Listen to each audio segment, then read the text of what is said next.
प्यारे विद्यार्थियों, कल हमने देखा है इस हिंदी की जो कविता है, काव्य है मन, कवि विकास पाटिल, उनका जन्म 1983। लेखक का परिचय देखा है। कल हमने इस कविता का सारांश भी देखा है। ये मन कविता जो 3 पंक्ति वाली कविता होती है उसे हाइकू कहते हैं, ये मैंने आपको कल बताया था। और इसके आगे का जो भाग है हम सीखेंगे। आगे का जो कविता की जो आगे की पद है, आगे की जो पंक्तियां है, उसका अर्थ आज देखेंगे। तो कल के इसमें बताया गया था कि जो भी करना है हमें सिर्फ हमारे कर्म अच्छे करते रहना है, फल की अपेक्षा नहीं करना है। कर्म करते जाओ, फल की अपेक्षा मत करो। कर्मण्येवाधिकारस्ते मा फलेषु कदाचन, ऐसे महाभारत में भी कहा है, श्री कृष्ण ने बताया है कि कर्म करो, अच्छे कर्म करो, लेकिन उसका फल अच्छा मिलेगा ही, लेकिन अपेक्षा मत करो। इसी तरह से आज उससे आगे हम बढ़ते हैं। उसके आगे के जो पंक्तियां हैं इस काव्य की पंक्तियां हैं आगे की, जीवन नैया मझधार में डोले संभाले को, जीवन नैया मझधार में डोले संभाले को। तो ये हमारे जीवन की जो नैया है, प्रस्तुत पंक्तियों के माध्यम से कवि कहते हैं कि कभी कभी ऐसी स्थिति बन जाती है कि व्यक्ति की जीवन रूपी जो नैया है वो मझधार की संघर्षमय स्थिति में हिलकोरे खाती हुई प्रतीत होती है। उस वक्त व्यक्ति के मन में प्रश्न पैदा होता है कि ऐसी संकट की घड़ी में उसे कौन संभालेगा। मझधार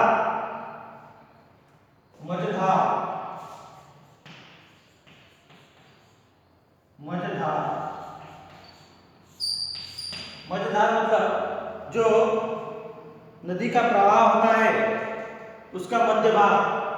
मझधार मतलब नदी के प्रवाह का मध्य भाग। तो ऐसे मध्य भाग में जीवन के इस नदी रूपी जीवन के इस मझधार में हमारी नैया आके रुकी है और हम संघर्ष कर रहे हैं। हमारी नैया डगमगा रही है, जीवन रूपी हिलोरे खा रही है।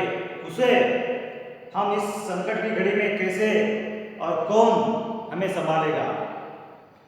इस तरह से ये 3 पंक्तियों वाली जो काव्य है इसमें ये 3 पंक्तियों का बताया। पहली पंक्ति जीवन नैया मझधार में डोले, दूसरी पंक्ति और संभाले को। उसके आगे देखते हैं, रंग बिरंगे रंग संग लेकर, रंग बिरंगे रंग संग लेकर आया फाल्गुन। फाल्गुन महीना, हिंदी में महीना होता है फाल्गुन, फागुन हिंदी का महीना। कभी इस पंक्तियों का अर्थ हम देखते हैं कि कवि कहते हैं कि फाल्गुन का महीना अपने साथ रंग बिरंगे रंग लेकर आया है। वह व्यक्ति के जीवन में खुशियां की बाहर ला देता है और वह दुख भुलाकर भी हंसी खुशी जीने की प्रेरणा देता है। फाल्गुन महीना जीवन में खुशियां लेके आता है और दुख जो है वो दुख को झेलने की ताकत देता है।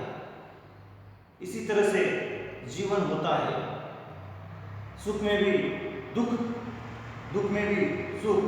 लेकिन कोई भी दिन या सुखों के दिन ज्यादा दिन तक नहीं रहते, दुखों के भी दिन ज्यादा दिन तक नहीं रहते। इसलिए सुख हो या दुख, दोनों स्थिति में हमें एक जैसे रहना चाहिए। कांटों के बीच खिलखिलाता फूल प्रेरणा देता प्रेरणा। कांटों के बीच में फूल खिलता है। कभी कहते हैं कि प्रकृति इंसान को प्रेरणा देने का अनमोल कार्य करती है। वो सिखाती है, प्रेरणा देती है।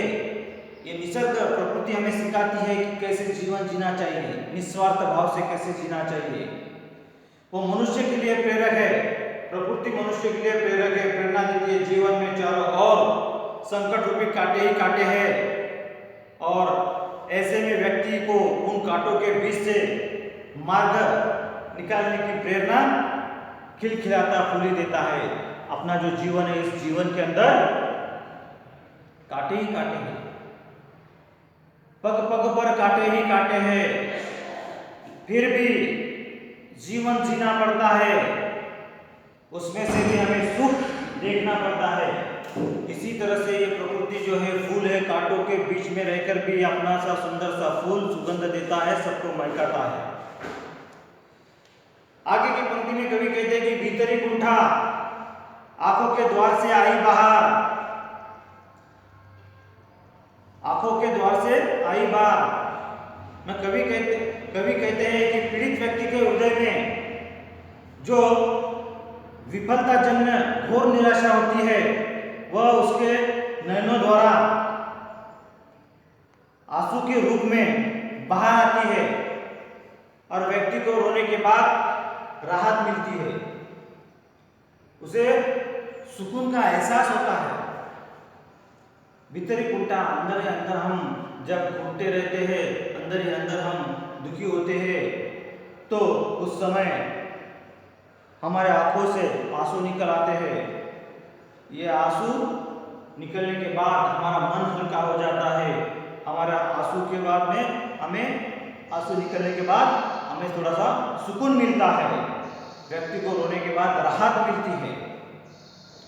खारे जल से, अब खारे यहाँ पे खारे का मतलब है खारे जल, खारे यानी आंसू।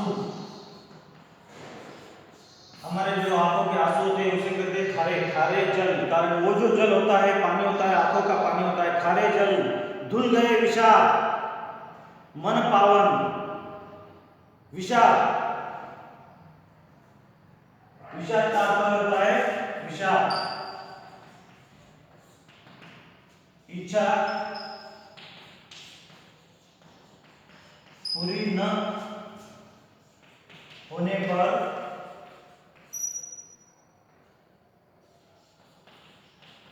होने वाला दुख।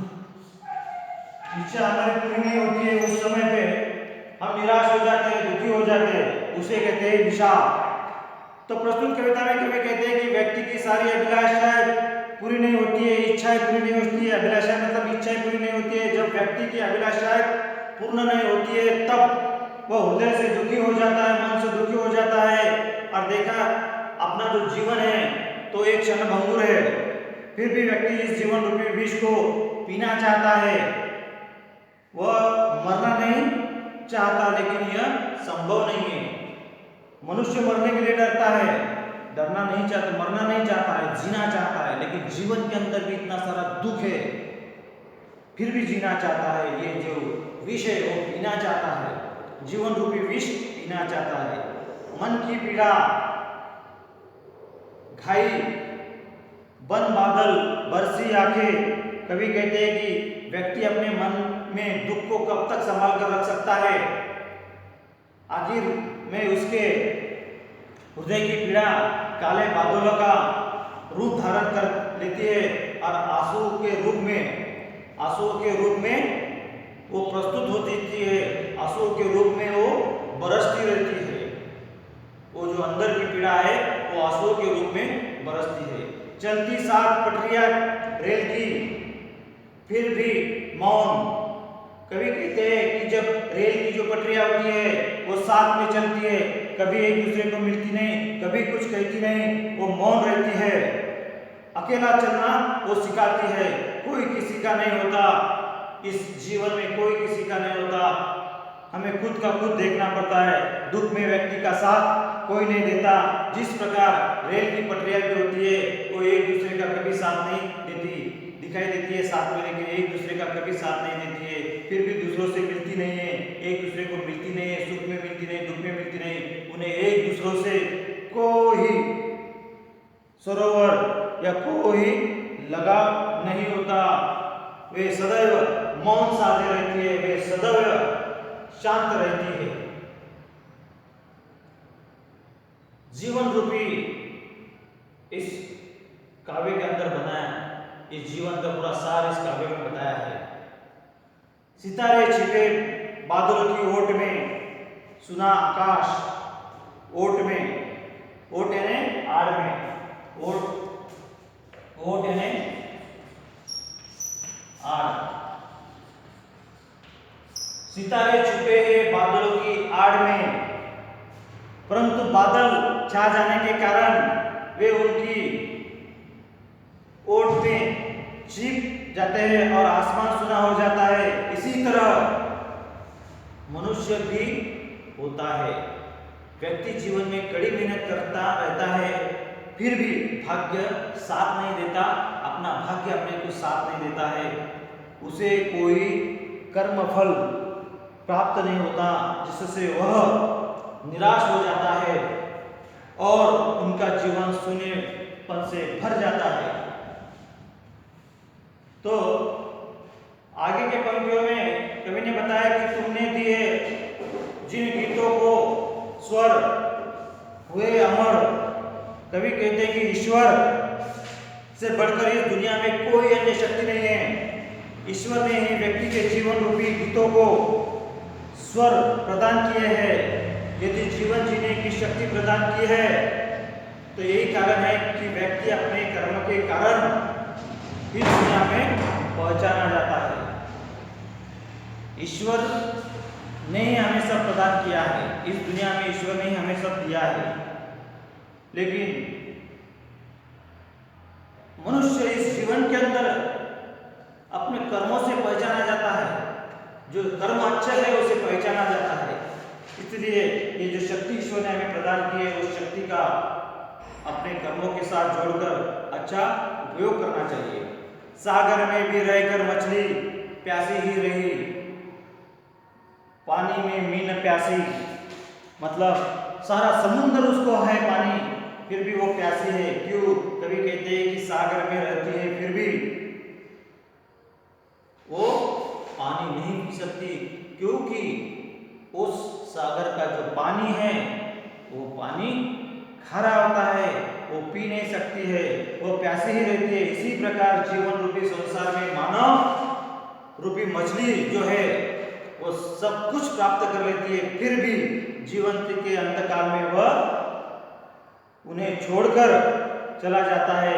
आखिर ये तो दुनिया का दस्तूर है और मनुष्य को ये दुनिया छोड़ के जाना ही है। जब तक इंसान है, हर चीज का इस दुनिया के अंदर का उसका मोह, उसका लगाव रहता है, लेकिन इस दुनिया से जब परलोक सुधार रहता है तो उसी समय सब कुछ उसके छोड़कर जाना पड़ता है। इसी तरह से कवि ने इस हाइकू कविता के अंदर अपने विचार इस कविता के माध्यम से यह प्रस्तुत किए।